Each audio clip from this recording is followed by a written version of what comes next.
School-university collaboration is a promising area of educational and economic innovation.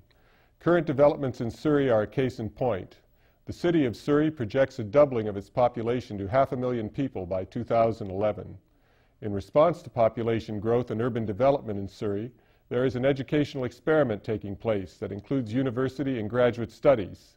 Here with me today to tell the story of Surrey's innovation in education are Joanne Curry, Executive Director of SFU Surrey, and Surrey Superintendent of Schools Mike McKay. Our discussion focuses on the impact of university and school district collaborations on the community, economically and socially. I'm Paul Shaker, and this is An Education Matter.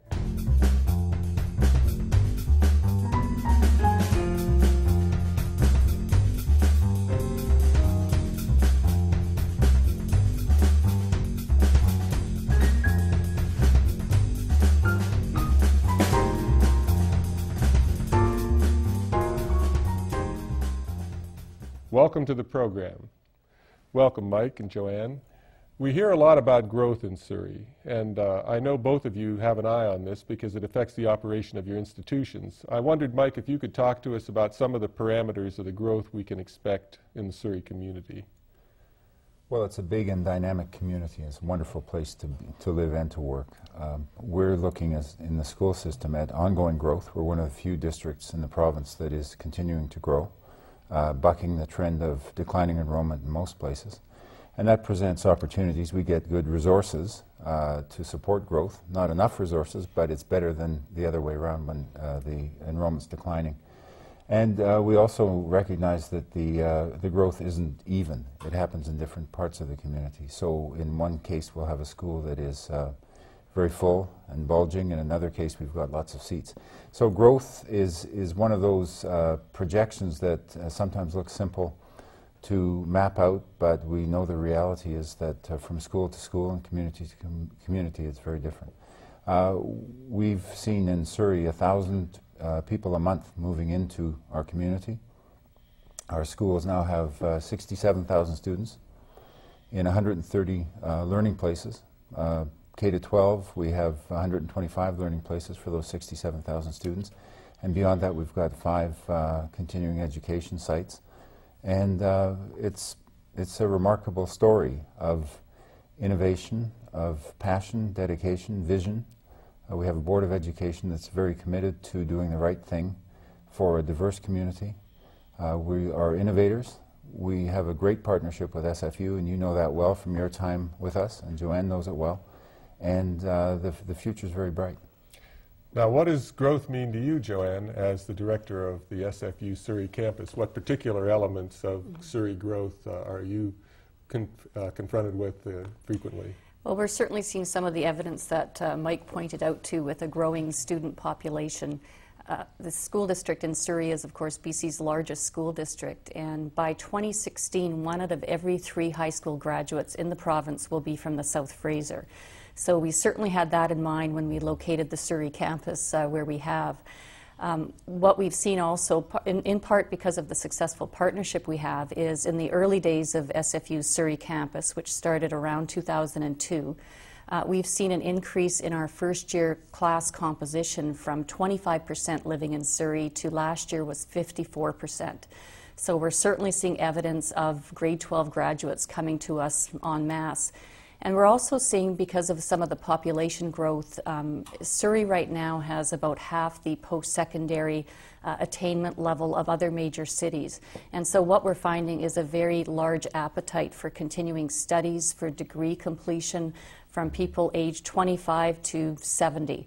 So we've got that demographic as well that we've got our eye on. Well, it's a big investment to open another campus. And so I suppose people wonder, is it really necessary? What's the advantage of opening an SFU campus just a handful of miles from the Burnaby campus? From the perspective of the school district and the secondary student, what would you say, Mike? Is it worth it to have that second campus established? Well, for us, it's the first campus.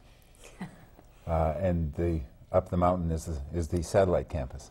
It is worth it very much. We recognize that students have greater access, increased awareness. We have a large number of families in our community who are new to Canada, And the fact that there's a university right here is a reminder of potential, possibility.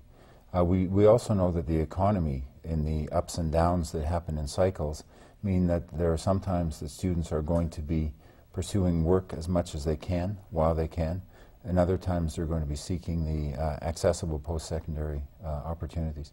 I think another thing for us is that the part of the RICH partnership is teacher education and building teacher efficacy beyond the primary degree and teacher certification. We have a number of diploma programs that we've identified with SFU Surrey. Those programs are accessible to our people. We have a large cohort of current teachers in Surrey who are involved in master's studies with SFU Surrey.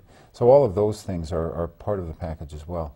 And we recognize the commitment that the SFU Surrey has made to engage directly with our schools, science fairs, other options for young students to actually walk around a campus, a 21st century campus, one that's more vertical than horizontal, and to get a picture of what it might be for them.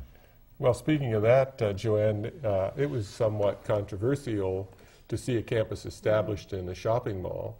Would you talk a little bit about the evolution of the campus and its physical space and where we find ourselves today in this relatively unusual setting? Well, I must admit, when we made the decision, I believe it was in 2003, to locate in the Central City complex, very unusual to have a university over top of a shopping center, and we still have a lot of visitors, both locally and internationally, that say this is very unusual. But it has worked out tremendously. Our students love the fact that they have, and staff and faculty, that there's amenities nearby, that they can buy their lunch at T&T Supermarket or go to the food court, buy shopping supplies at Zeller's. And I think it's created more of a vibrancy on campus, because you could be there in a Saturday afternoon or Sunday and it's very vibrant. The other aspect I just love, it just shows and reinforces the fact that we're accessible to the general public. We're not an ivy and brick and sort of inaccessible institution. We're there in your community. It is an urban campus. And my favorite circumstance are where we get the accidental visitor that meant to go to the shopping center but finds themselves in a university campus, and especially youth. It's like, this is a university campus? This is cool. The only downside is my kids love coming to work with me so they can go shopping, so that's the only downside. Can be expensive. Well, I certainly want to throw a bouquet to Bing Tom for the work he did on that complex. That's just world class and has been recognized as such. I'm inspired every time I go in there, and the interior decorating has lived up also to the architecture. So we find ourselves in this setting, in a city growing like it is, with a school district growing like it is, and an unusual, innovative physical plant, and a collaboration evolves. Could you take us back in time and bring us forward to why there is a collaboration, and then we'll get into the elements of the specifics?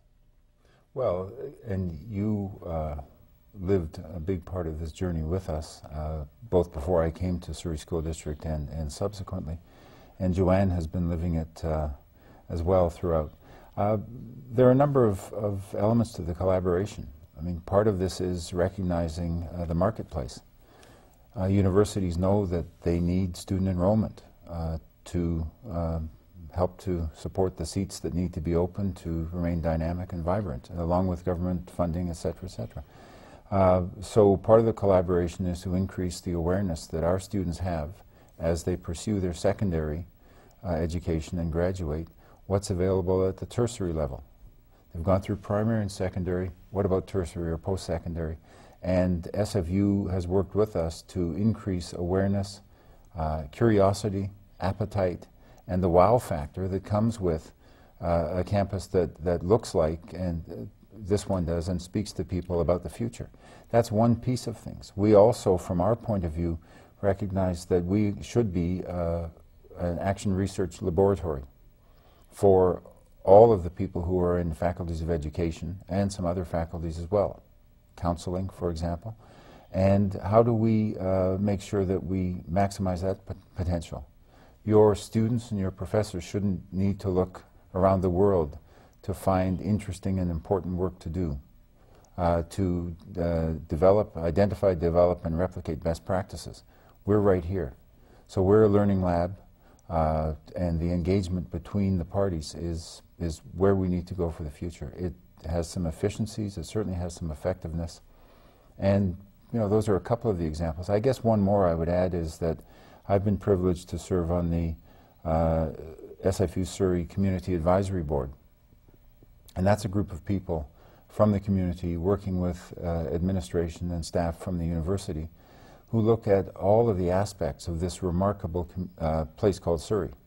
We're building an infrastructure for the future, an architecture for a future that's going to be sustainable. It's going to be a rich community where people want to come to live and to stay and to be proud of, to be working in.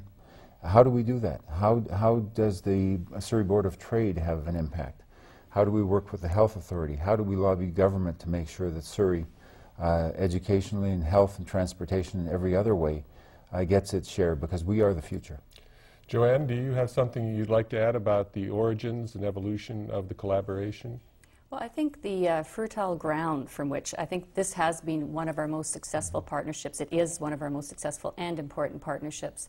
And I think the early connection with the Faculty of Education in Surrey School District was critical, along with the mandate of this Surrey campus to have a community engagement, community access mission.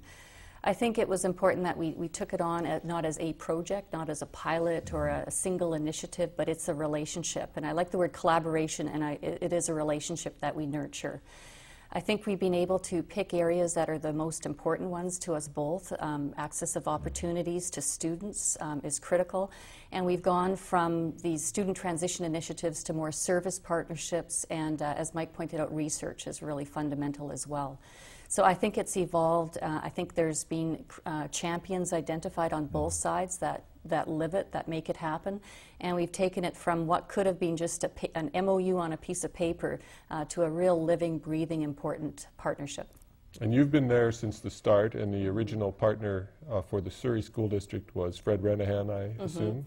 And Peter Drescher and Alan McKinnon and Kevin Du Bois, Alistair, sorry. Yes, lots of great people involved. Thank you. We'll be right back.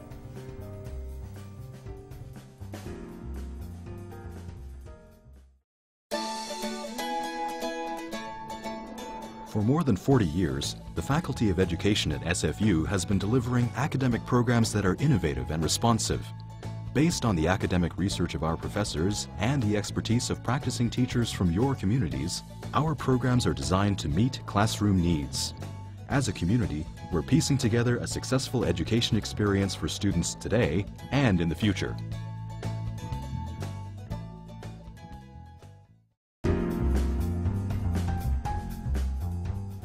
Our topic today, university and school district collaboration and innovation. One of the benefits of this collaboration that we're talking about in Surrey between SFU and the school district is a greater rate of participation in post-secondary education by young people coming out of the Surrey School District. I'd like you both to comment a little bit on what we see in this transition from secondary school to university.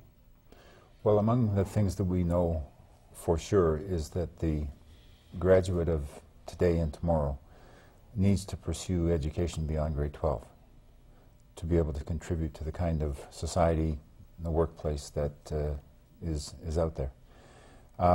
We also know that there are lots of students who go through a pretty scaffolded and supported secondary school system where their lives are relatively well governed into a post-secondary circumstance that can be a bit of a challenge. There's more autonomy, freedom, more end-line responsibility without the checks and balances that may go into it. And we know that for a long time, back to my days in university, there are lots of people who went to university, and there are lots of people who didn't complete first year, never mind a degree. So part of the challenge and the work that we've done and continue to do is to make sure that that transition from high school to post-secondary is as successful as it can be. We're not simply handing kids over and saying, off you go, good luck, because good luck isn't just what they need. A little bit of luck, but a lot of good transition and a supportive environment that builds on what they've got and takes them to where they need to be. Are you seeing results? Have you seen an increase in the post-secondary participation? We certainly are seeing good results. Again, part of it's the awareness of this resource right here in our own community. Accessibility, decreased cost because of issues like transportation and housing for people in the greater Surrey area, and the quality of what the folks at SFU know about what our students are coming with, and what our secondary school teachers know about what's needed. That synergy is starting to make the kind of difference it needs to make. And you have other post-secondary partners, of course, in Surrey. We were, in a way, the last one to come. You already had an established system there. Yeah. In fairness, it's a menu of different services from different institutions. Right. Joanne, on your end at the campus, what do you try to do to enhance this transition from secondary to post-secondary? Well, I think further to Mike's comment, the expectation of going on to post-secondary education is certainly the first critical factor. And it was very positive that there's been a 10% increase in just a few years in terms of grade 12 students saying that they intend to pursue post-secondary studies. So that's fundamental. The joint initiative with the Surrey School District, what we've tried to do is bring thousands of students essentially to our campus with a whole variety of activities, including shadow days where they can go along with an SFU Surrey student, attend a class and get a better sense of what university is like. And also some reminders about different emphasis on grade 12 subjects that they should take care with, the importance of involvement outside of the classroom. So I think a little bit about building expectations appropriately and preparing students. And then once they arrive into our first year cohort programs has been a very strong innovation in that every first year student belongs to one of 3 cohorts where they study alongside a same group of students, smaller class sizes, they get to know their professors better, and I think it's a much more welcoming introduction to a student leaving high school and entering university life. And the fact is our campus is smaller. We have over 4,200 students this fall, so it's a much more intimate campus environment for students. People forget, I think, that not all children or young students come out of homes where 1 or 2 of the parents went to university, and how daunting the environment can be. And of course, many are children of immigrants who are not only transitioning to a new educational environment, but to a new country. So I've noticed, too, in my career, these sorts of programming and support systems make a tremendous amount of difference. And the cohort design is especially of interest to me because that creates groups within the institutional setting and makes a larger institution feel more intimate and allows people to make friends, get support, and I think you're seeing good results from all of that. Now, there are some specific collaborations that the school district is joined in with the campus. I know, for example, you're doing something in the area of counseling. Could you flesh that out a little for us, Mike, as to what that collaboration is? Well, that's an example of the dialogue that we have between the school district and the university where we identify a need. We need more educators who have a counseling background, who are trained and who have gone through a master's credential in counseling. And the university was prepared to respond to that as long as we were able to do something around the environment in which those master's students could do their practicum. So we have engaged in a partnership to develop that facility at one of our secondary schools. It will be officially opening soon, and that's very exciting. We're going to have, as a result of that, more educators who have the counseling background, who are able to provide services to students, and in our neighborhoods, people who will have that credential and be able to support families. Another example of the human interpersonal infrastructure that's hidden behind the bricks and mortar that doesn't show up on a numerical datum.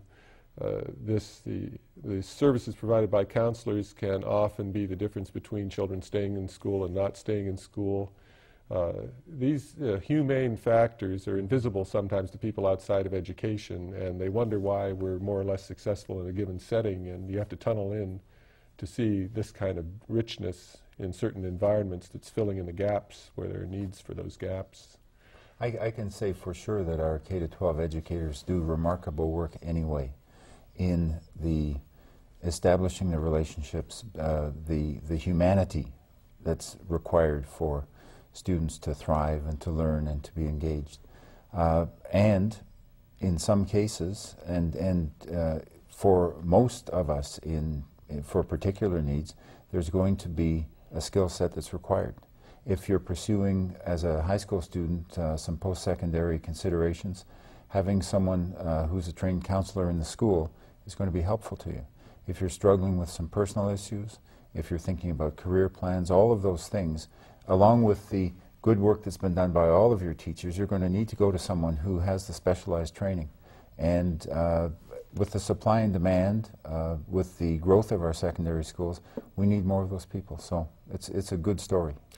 Another one of these specific collaborations has to do with the work of upgrading credentials for Surrey educators.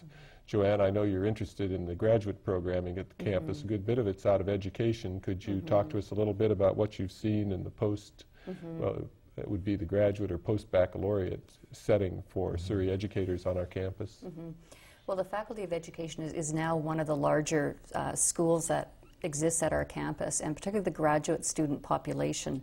What we found through the collaboration and the Faculty of Ed's initiative is more of the laddering of diploma and other programs into master's degrees. And the exciting opportunity is that these students, which are primarily teachers in schools, conduct research and applied research on areas that are important to them, and they connect the faculty member at the university with what's happening in the school.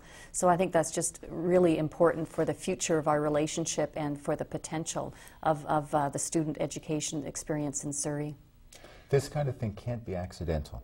It has to be, it's born of the conversations that we have at the senior levels, people like Alistair McKinnon from the school district, and Peter Drescher, and others who are working with SFU to identify direct needs. I participate in those conversations, as does the president, Michael Stevenson, as does Joanne and others, the Dean of Education, the new Dean of Education. So there's an alignment, and there's a deliberate series of steps toward making this happen. Not by chance, not as a one-off, but as something that gets laid down as part of the fabric or the architecture or the infrastructure, whatever metaphor you want to use, for the kind of success we need. You remind me of one of my favorite quotes of John Dewey: all waste in education is due to a lack of organization. Amen. And that's what I hear you saying, is that if you can have a university that's working closely with you in proximity to your people, giving them specifically the training they need in cohort settings and other ways that make it convenient, specific, targeted, and economical for them, then you can move your district forward with greater human resources available to you. And how many things are already happening that could have double the impact if they were connected? Yeah.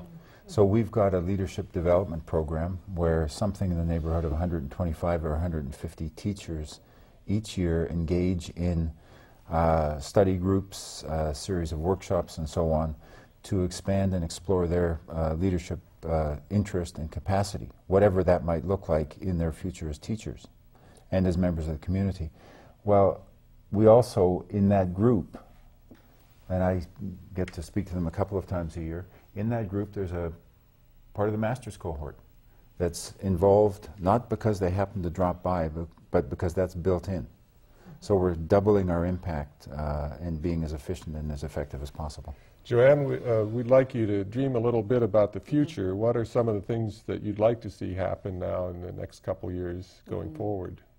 Well, I think it's critical that we expand and provide more openings for students. We are at our maximum capacity due to facilities, but also the government grants that are provided for students. And what we have is a plan before government to double our capacity from the 2,500 full-time student capacity that exists now to 5,000 students. And particularly in areas of health and science education, I think is a real opportunity in the South Fraser. There aren't as many programs and opportunities, and there's certainly a lot of labor market demand for those programs. We certainly would like to continue to expand our partnerships with the City of Surrey, the Surrey School District, the Board of Trade and others, and I think we've outlined a good foundation now for collaboration, and I think that there's so much potential and so much important work that we need to continue to do together. Mike, briefly, we don't have much time left, but what would you like to see happening in the near horizon? I have more dreams than you have time, but I will just mention a couple of things. I like the direction that we have gone in opening a welcome center that helps to support people who are new to the community and to the country in fully engaging in life, productive life in our city. I want to see us expand our community school partnerships, where we have a number of community school hubs in various parts of the school district, bringing services and programs for children and adults into the neighborhood school, outside of the school day or alongside the school day. That's an important piece. We're all answerable to our community, and our community is not interested in our silos, they're interested in our ability to work together. Thank you. Thank you both very much. We'll be back in a moment.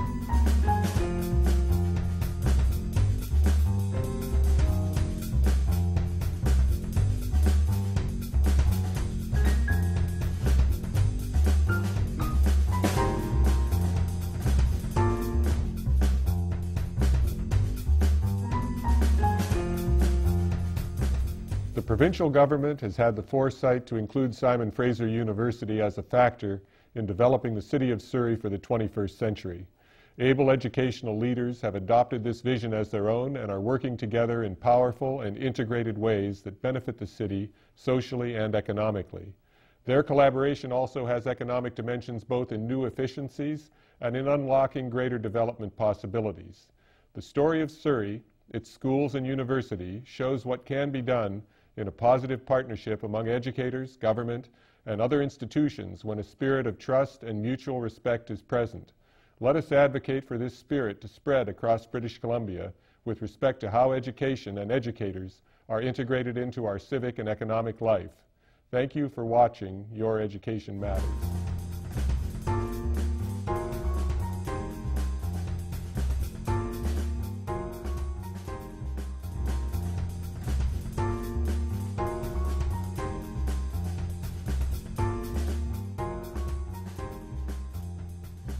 For more information about this show or to view past episodes, go to the Your Education Matters website at www.youreducationmatters.ca.